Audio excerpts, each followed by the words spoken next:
Today we're going to go ahead and make a reversible two-sided pumpkin fall home decor piece. Come check it out! Hey guys, and welcome to my channel where we do DIY projects, crafts, and a little bit of organization, but all on a budget. Let's get started with today's project. Don't forget, in the description box below, I try and link everything I used, and if I can't find it, I try and link something as close as possible. If you're not subscribed, hit that subscribe button. Check out some of my previous videos. Let me know what you think in the comments below. So I wasn't in love with this chicken wire pumpkin. I really think it's cute, but I didn't like it on the wall, so I decided to go ahead and remove the hanger and make it into a two-sided pumpkin.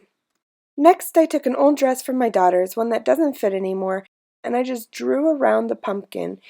I drew a little outside of the pumpkin so I'd have a little extra space. The fabric I chose was not only hard to write on, but was also hard to cut. But after struggling through, we now had two pumpkin shapes. I'm going to start hot gluing the fabric on, just small pieces at a time with folding the fabric underneath.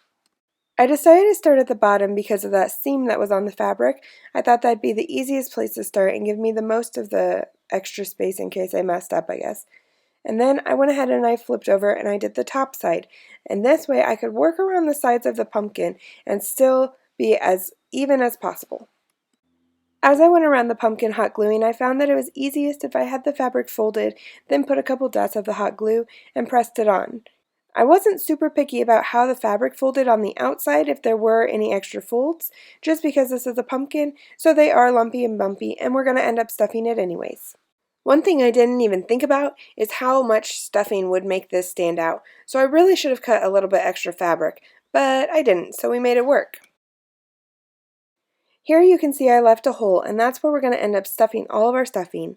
I had some batting already, but if you don't, you can easily use an old toy or an old pillow or something like that that you're going to get rid of and just recycle that stuffing.